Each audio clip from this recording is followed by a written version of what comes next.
Investigating complex forensic DNA cases and gripping high-profile mysteries, every detail matters deeply. Forensics, and believe it or not, she's been in the DNA business for over 25 years. Susanna Ryan, thank you for being with us tonight. First of all, I want to talk to you about the bloody glove and the rock that were found by a couple. I want to talk to you about how do you get DNA off of a rock that has been out in the elements, and will that affect getting a DNA match, if possible? Certainly, being out in the elements can have an effect, a detrimental effect on DNA. We do know that things like... Well, there wasn't a lot of elements. There weren't a lot of elements in the house. And from what we were told, that they collected DNA in the house. All right. Yeah, they're all the band members, and Mo Franjo. I think this is like episode 10 or something that we've done. You should definitely go back and take a look at that, because we named and showed and talked about all the band members. All right. And you sent in some awesome band member pics, which I did, which I put up, but I don't want people to get confused. Heat and humidity, exposure to rain, those can, or any other kind of moisture, can degrade DNA. So it can start to break down the DNA molecule, which makes it more difficult for us to be able to then go back to it and copy those segments of the DNA.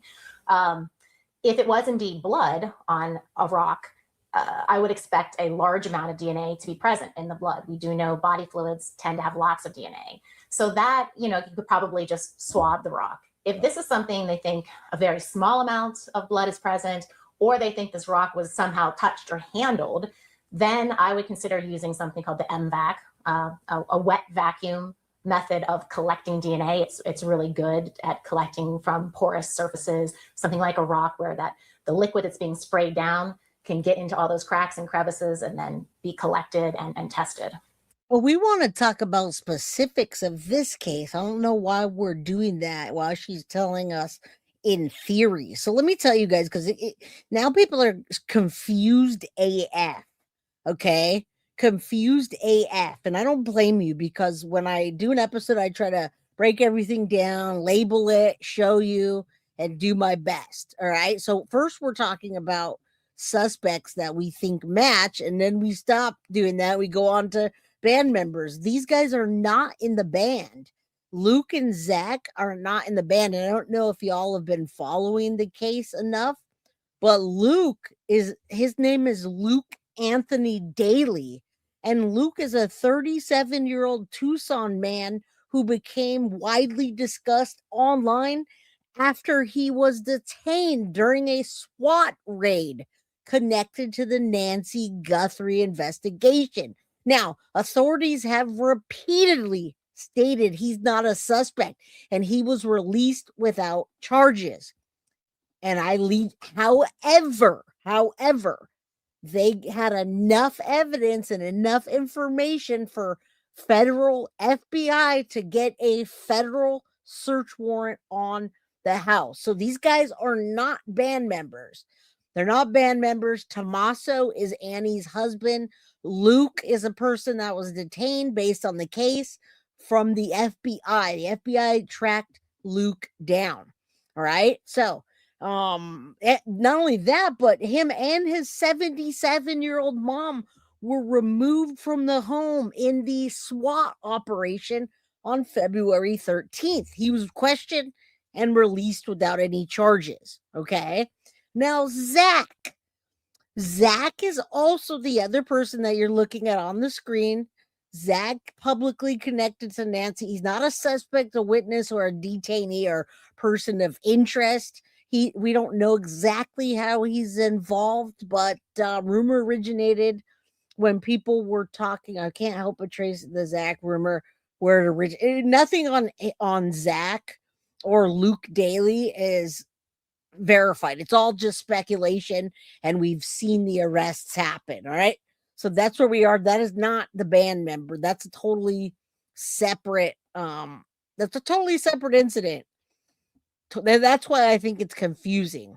And I want to do this because the Nancy Grace one, I want to talk specifically about DNA from her home. Let's listen to. One that has cracked this case. The Pima County Sheriff sharing that DNA analysis has been challenging as they're now working with a mixed sample. And now a group of volunteers as well has gathered to help find Nancy. News Nation senior national correspondent Brian Enton is in Tucson tonight with the very latest. Brian, what more are we learning? Yeah, the DNA news is not what people were hoping to hear. We talked about that last night, Natasha, that the sheriff is now calling it a challenging situation, that it could take maybe even a year to sort out, which people were hoping they would be getting results any day now. In terms of the volunteer search crews, it's the first time we've seen that happen, Natasha, and they all organized today. And they searched around Nancy Guthrie's home. They searched really in just the surrounding area. They went into tunnels. There's these drainage tunnels, dark tunnels that they were looking in. They were looking under rocks. It was quite a search. You can see some. And I also wanted to let you guys know about the new search efforts, and that is they. Now, if they are looking down in the sewers and down in the tunnels, guys, Savannah and family absolutely believe that she's no longer with us. All right, and yeah, Dominic Evans is DE. DE was named by I think maybe it was on the scanner JLR was talking about, but Dominic Evans is absolutely intertwined in this case, and that's why it gets confusing, because everything is just speculation, even including this. Law enforcement keeps changing their mind on what they want to tell us.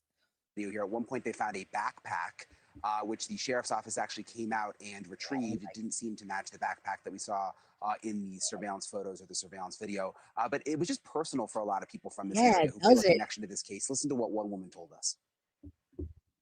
My mother died many years ago, and she would be around Nancy's age now.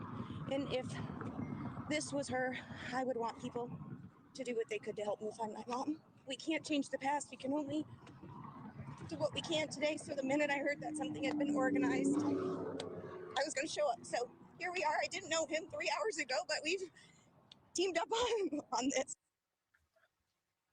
You can hear the emotion in her voice, Natasha. I think a lot of people were just sort of waiting, watching law enforcement, but now feel like they want to do something. We've seen the flowers in front of Nancy Guthrie's house grow. I mean, I don't know if they're looking for maybe a weapon or something that was dropped down there. I hope they're not looking for her, but I think they are looking for a body and all evidence at this point. All right, let's continue.